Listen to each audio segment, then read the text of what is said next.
Good morning, everybody. My name is Joe Mansueto. I'm with Godlan. Today we're going to be taking a look at Infor EAM Enterprise Asset Management. Our speaker today is going to take us through our presentation. His name is Marty Osborne. Marty is a planner at Advoco. He leads their technology practice as well as being responsible for all marketing and business development. Marty brings with him a deep experience and understanding of the consulting and software industry. He's very aware of the challenges faced by organizations today in this ever-increasing pursuit to drive efficiency to bottom-line performance. Osborne's focus is to ensure the success of client initiatives, to increase organizational performance through the use of enterprise business applications. Specifically, the technology team that Marty leads specializes in complex enterprise application integration, the realignment of existing technical solutions to meet changing business process requirements, analytic data modeling to increase data-driven decisions, and mobility solutions to streamline operations. Prior to joining Advoco, Marty was employed by Infor as their Senior Director of Industry Product Marketing for the Enterprise Asset Management Division. Working very closely with the executive team, Osborne was selected to be the primary liaison with industry analysts and became the company spokesman for the EAM product strategy and vision. Osborne also led the development of the company's asset performance management strategy and the technology underpinning supporting it. Additional positions at the company included VP of Product Management and Management of the Sales Engineering Group. So that's who Marty is. We're very excited to have him with us today to take us through this presentation. Folks, I would ask that if you have questions along the way, please go ahead and type those into the chat that you have in your panel, which should be to the right of your screen. And once Marty's presentation is finished, he's going to push that back over to me, and I'm going to read off any questions that you've sent in to us, and he'll address those at the end.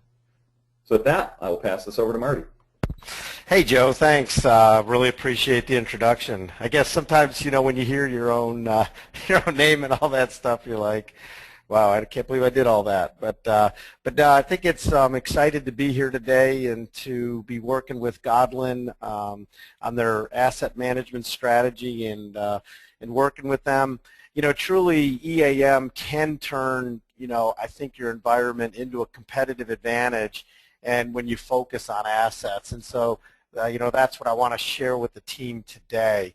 So as we go, I guess, part of what I'd like to do with the team and on the call today is just kind of give an overview about asset management and why implement an EAM project.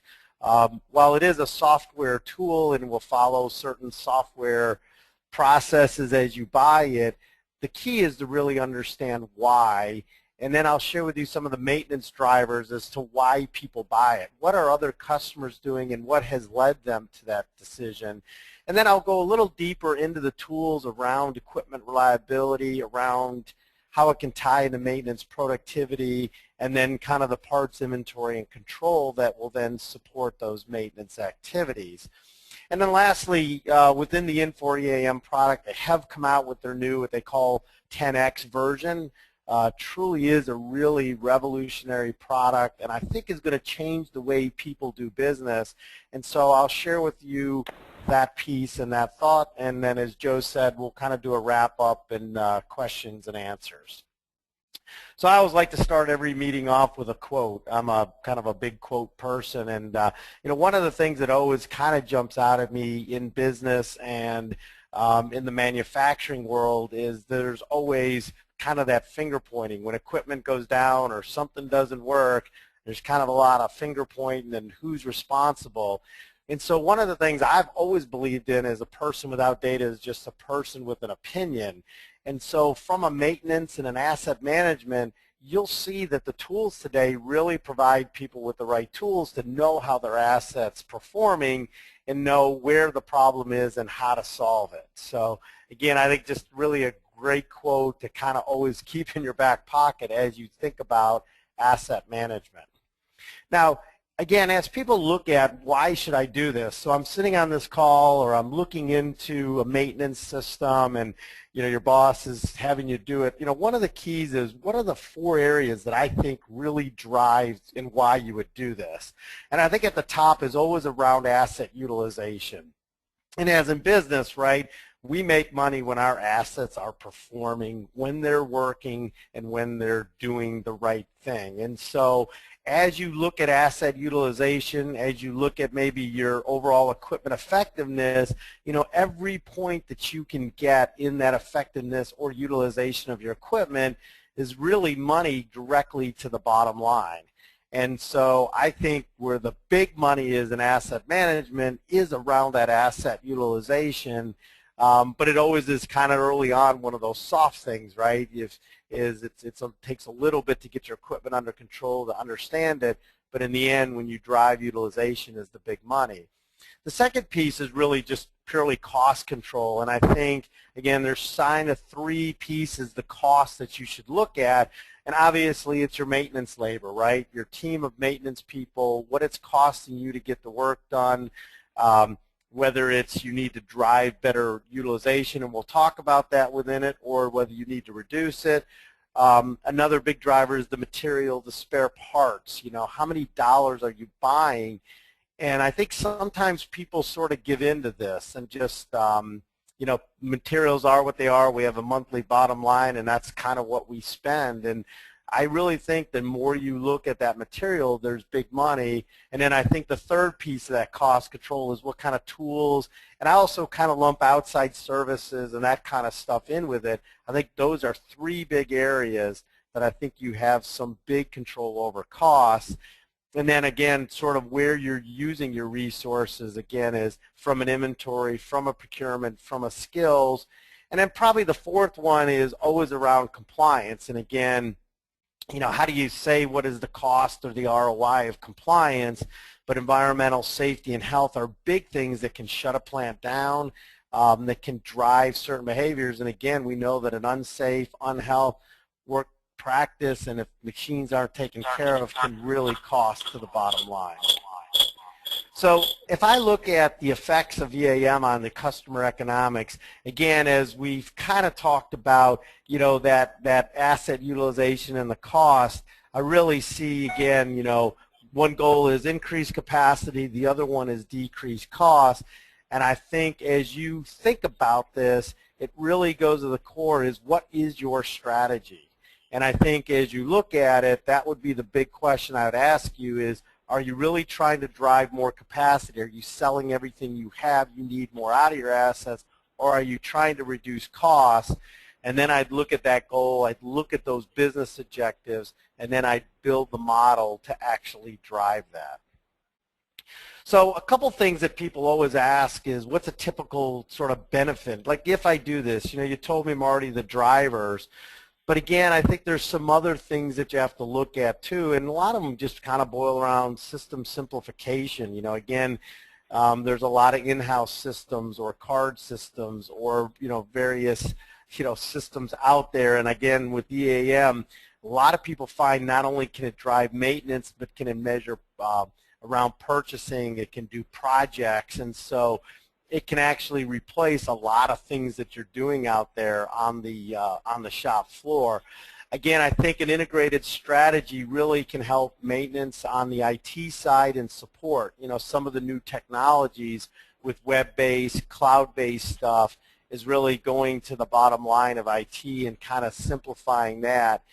And then if you're a multi-plant environment, again, one of the real challenges is how do you start viewing and sharing data across multiple operations. And we see it all the time where, multiple plants are kind of doing their own thing, and if they could leverage themselves, leverage parts across, big areas of savings there. And then again, I think you're starting to see a lot of things going from an integration standpoint is how can I tie into the equipment? How can I find out, for instance, we have a manufacturer that's building rims for automobiles, and they have basically aluminum shots that go into these molds. And so there was a couple neat things that came out of it. Is part of their EAM is they did maintenance based on number of shots. And that was great. And so by integrating, we could capture those number of shots. We know that within 5% of that number, we can now get it on the maintenance planning calendar. We could now look at it, and we can send people out the right time instead of it kind of waiting and then getting old, and then all of a sudden we have a problem. The other thing that actually came out of was kind of neat is, based on taking that shot count, we know there's one every 5 minutes. Well, what happens if they start going every 6 minutes, every 7 minutes, or we start seeing variability? Well, that may not have anything to do with the mold, but it may tell us something else is going on. So again, as we start to look at the maintenance system and we look at integration, there's a lot of data now that can come to us that can help drive production, asset utilization. And then again, again, it's really, hopefully we're going to improve that maintenance and manufacturing performance. I think a couple things. I just always like to put this out there because it's always good to talk about the positives and all the exciting part, but you also make sure that you know why implementations fail. What things should you be thinking about? And so, again, there's a lot of good software out there. But I do think that, poor and incomplete solution designs can give it, insufficient support, that inability to integrate with current systems or lack of integration will cause problems. And again, I think it gets back to that focus and the true business drivers. And again, training is very important in what you actually do. And one of the things about why implementing an EAM system is we also know that technology is really getting complicated these days. And so with new automated equipment, higher part costs, maybe things that we could have done in the past are really starting to force us to think about things. And so just because we didn't do it, the last 10 years, again, new automation, new higher part costs, trying to keep up with OEM equipment and OEM parts, they really can blow out the bottom line as we put that new automated line or conveyor or packer in. So again, EAM can help you get a handle on that. And so kind of as we start to mold all this together, sometimes, and this is just kind of an example of what I'd put out there as I talk about the goal, is can you kind of verbalize, can you write down, hey, the goal is, what do I want to do? And here's an example of, implementing a world-class system that drives cost savings in these 4 areas. And again, I think by thinking of the goal and how you achieve it, when you can talk about it in these lines, then I think you can take your software and match it up. And probably from a consulting side, from a software side, it's really frustrating to go in and, yeah, let's do a demo, let's do features, functions, and we line up these RFPs, and it's just a smattering of capabilities. But where does it really tie? And I think what will drive you is by identifying these areas. And again, I'll share with you what I think kind of these 4 areas do for you. Again, if you're talking about equipment reliability, some of the key components you should look for is around the hierarchy. How can I use hierarchies that flow data up? So kind of like a parent-child is, if I have a production line at the top and I have children down in the hierarchy, as I do work, as I do things, do those flow into those costs flow up to the parent? Kind of a big thing in a lot of operations so that I can track it. Hierarchies also allow you to when a line goes down, or you want to bring a line down at night, instead of trying to look at individual work for each piece of equipment, you can go to that line at the top of the hierarchy and say, show me all open work orders, and that can do it. Again, from a key component is certain reports. Are you looking at performance each day? Do you understand all the preventative work requirements that are there, and are you building a history of work and parts? So many times, the mechanic or the technician will say, gosh, we did this before. What part did I use? Or what did we do to fix it? And again, the beauty is if you have the system, it's there. Also, I think what happens with that history is you can start to use standard measurements, start to track times and see. I think sometimes maintenance is kind of left to its own devices. It's kind of the art form, and it's not thought of like production. Well, quite frankly, it should. We have measurements on production. We should have measurement in the asset management world. And then I think based on those tasks, look at performance, measure those results. And also one other kind of new area we're starting to see more data coming from is the ability to track energy. And energy, can tell us a lot about what's going on with an asset. The other thing just kind of here was like what a work order would look like. And what's kind of neat is, again, as you know what the equipment is, as you know the priority and whether it needs to be up or down, but also that you can see down below under the activities is that you have it estimated hours, you know what that task description is, and that you actually are spelling it out. And again, I can't emphasize enough, so many times we look at and people talk about equipment reliability and we ask to see their preventative maintenance routines and it says monthly PM, quarterly PM. Okay, what are they supposed to do? And if it says inspect monthly, okay, what are they supposed to inspect? And so again, I think as you start to build out these systems, it gets data out of people's head and down on paper.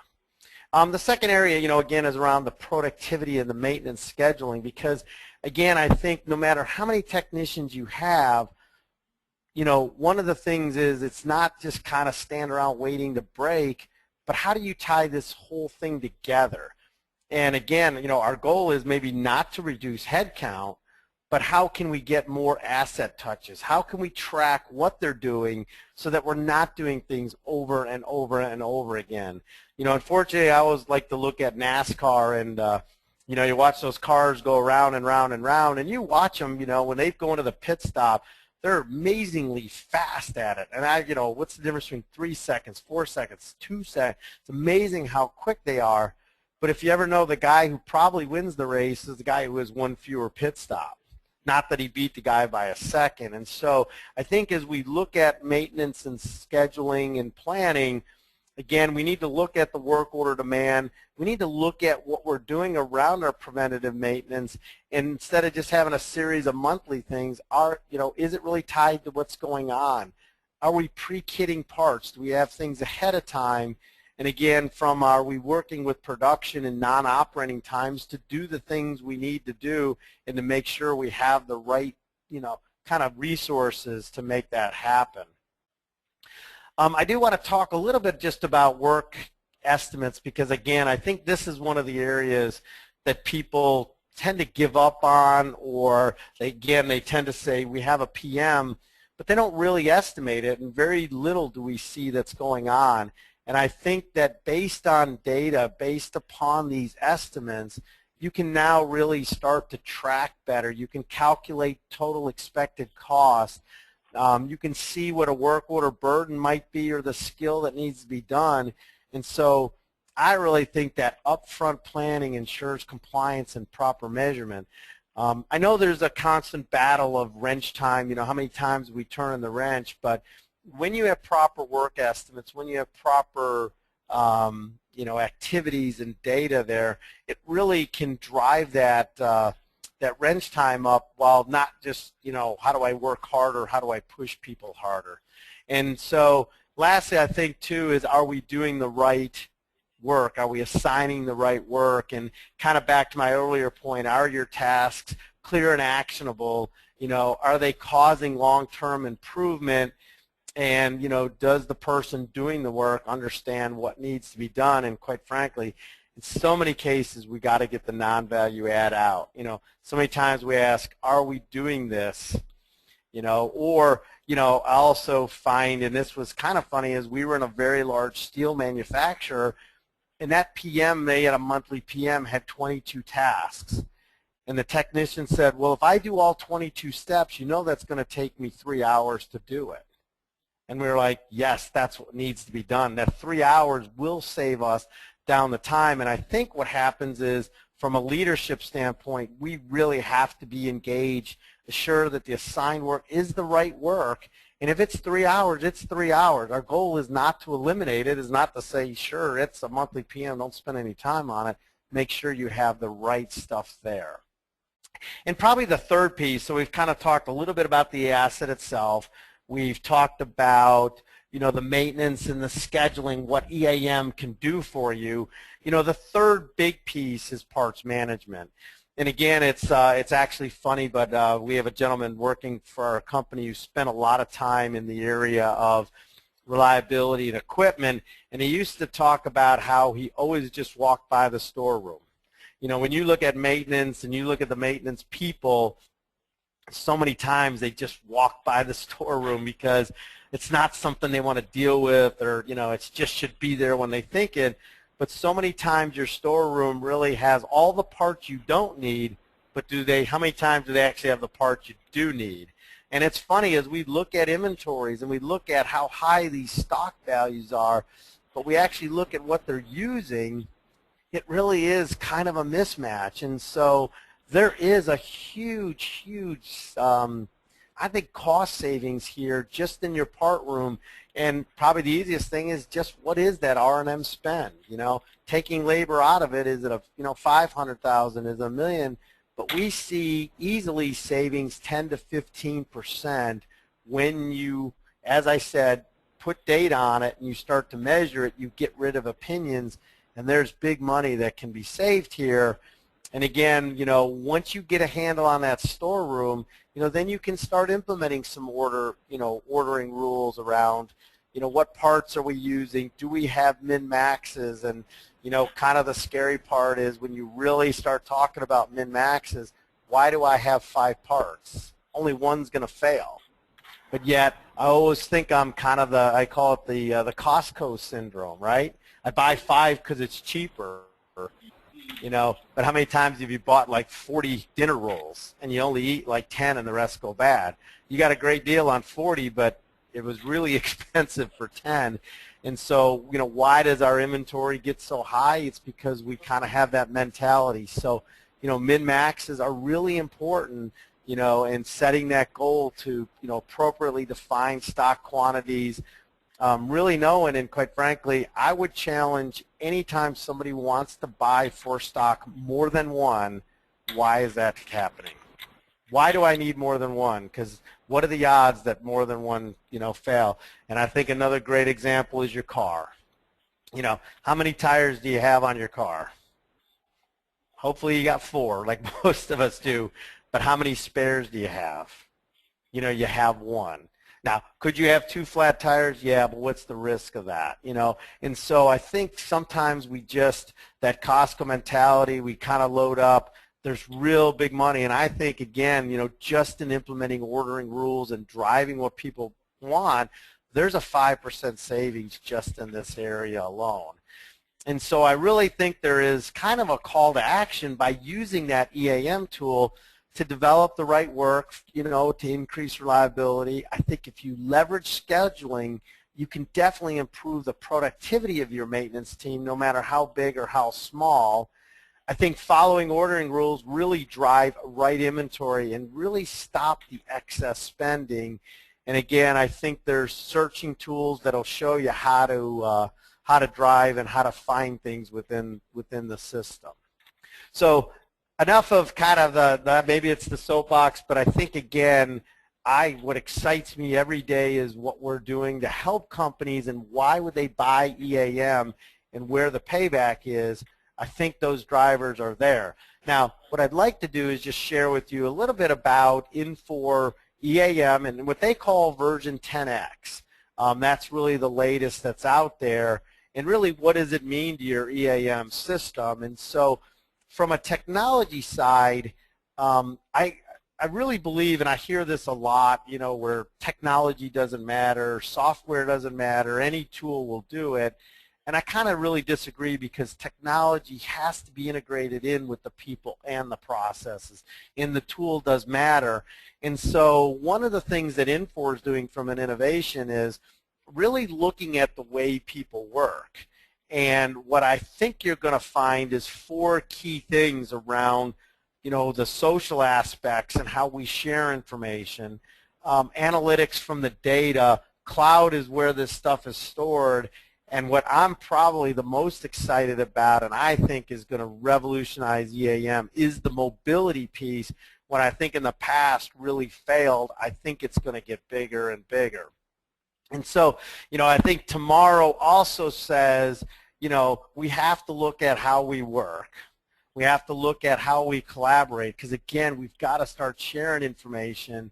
And as companies, how do we continually innovate?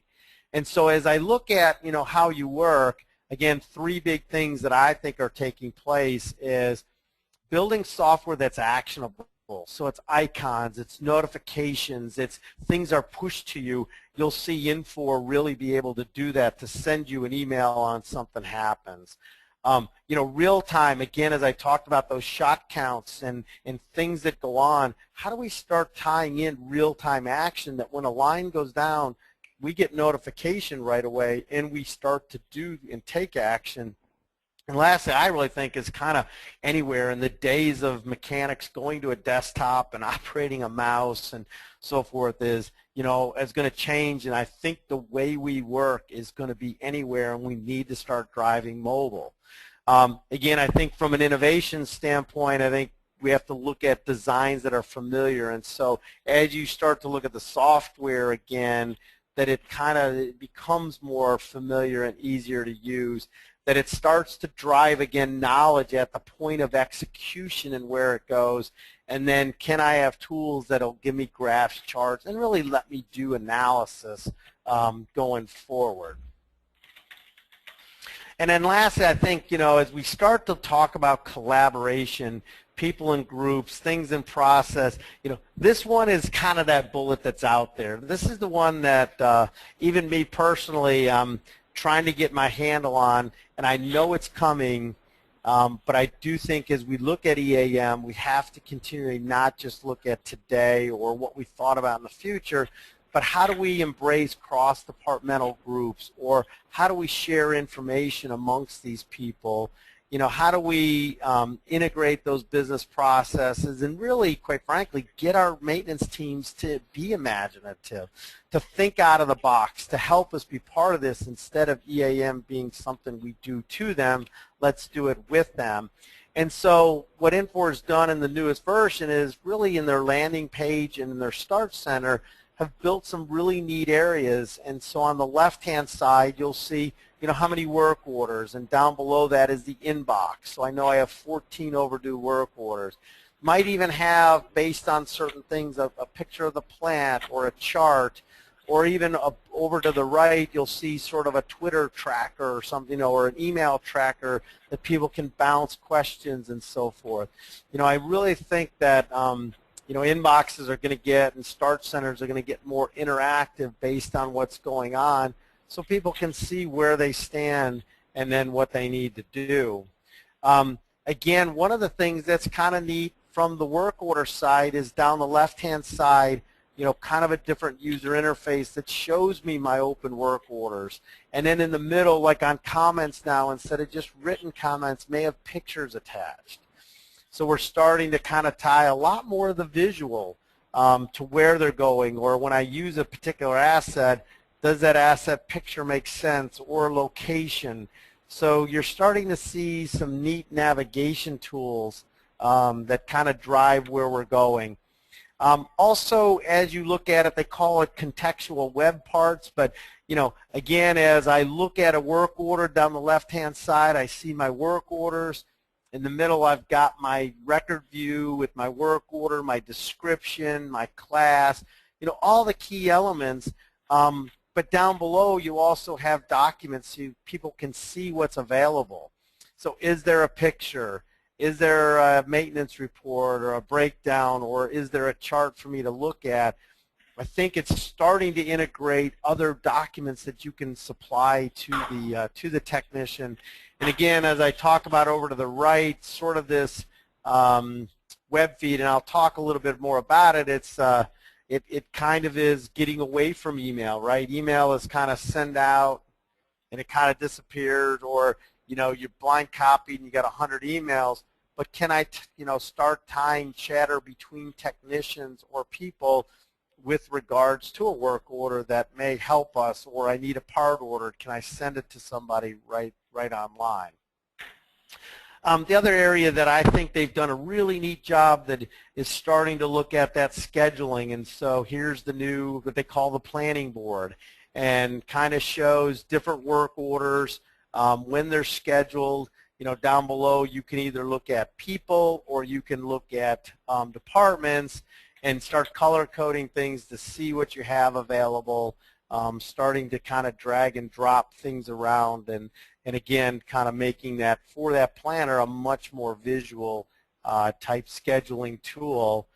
And as I said, you know, this is the one area that's kind of out there, but I think it is coming as we do talk about social, is can I get mechanics, you know, do we have a piece of equipment that somebody knows something about?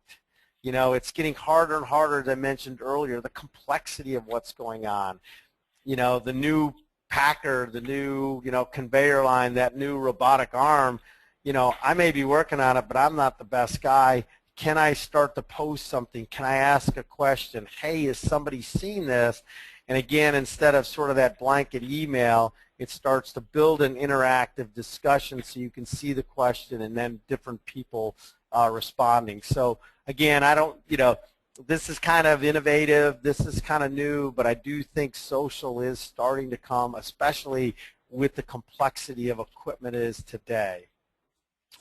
Kind of the last thing I want to show everybody, and this is as I talk about mobile, you know, I think about mobile devices, I think about, you know, my iPhone, I think about the tools I use, and I'm not a young buck myself, but I know how I live and die on that. And I've seen kind of mobile apps come and go. I've seen them crash and fail. But I think this new environment with the tablet is going to revolutionize what's going on. And so what we're seeing here and what I want to show you is kind of from the iPad. And again, this could be Android. It doesn't really matter. But again, it's starting to put tablets into the technician's hands, into where they execute work. And so you can see from the screen whether you have, you know, the work orders, you have equipment, you can enter work requests, you can see how many hours you work. And so a technician now has that device at the point of attack, and when they basically go into their work orders, they can see down the left-hand side work that is assigned to them. They can highlight it, and to the right, they can then see the work they need to do. They can book their time. They can look up parts. They can actually, with the iPad right there, take a picture of it, attach it, and then send it to somebody. You know, how many times, though, do you want to take a camera, your phone, and you can take a picture, but you got to text it or email it and go through a bunch of gyrations. Here, I can attach it to the work order. You know, if there's damage or something, now you can document what you did. Really neat from that standpoint. You can also start to build some inspection checklists, or as I talked about earlier, when you do your PMs, it's not just monthly PM, but I need these 4 things done. Not only from a safety standpoint, but from a work, you can now list those onto the device and actually check each one that you're doing. And if you want to build comments or something or record findings, you can do that right there on the tablet, right as they do it. And if any of you guys are Seinfeld fans, I know I'm an addict of it, but when old George was at a at a party and he double dipped his chip, you know, the guy was like, dip it once and end it. And you know, the exciting part to me is in the old days, we have to do the work, we write it on a tablet, we have to go back sometime at night and type it into a computer, but it's 5 o'clock and I got to go home, I got something I got to do, and it never gets recorded. You know, with the mobile device, with the tablet, you're doing it right there. We're getting the data we need, and now it makes it easy for the team, and then it confirms what they did, and I think documents what's going on, and right there, once they get done, boom, let's close the work order out. Or I could send it back for testing, I could change it or reroute it. So, you know, one of the things, we've got some other PowerPoints or presentations on this, but literally I think we can save a mechanic about an hour a day by moving to a mobile or a tablet-based device. Big savings here, big fan of this, and as you look at EAM, I think that this has to be part of any decision that you make. And then lastly, I think just to give you kind of an idea, but Infor, as it goes, has continued to drive the roadmap, and I think it's pretty exciting from a feature function standpoint that they have been a company of innovation that keeps kind of pushing where we go, and I don't think we ever get away from the drivers of the application or the payback, but I do think we need to make sure they are hitting the key things that we need done. And so I'm a big fan, again, of the Infor EAM roadmap, the tools that it can do, and I think can help you seriously get a very big payback. So with that, I kind of covered a lot of material pretty quick. I'd like to turn it back to Joe and really open it up for questions.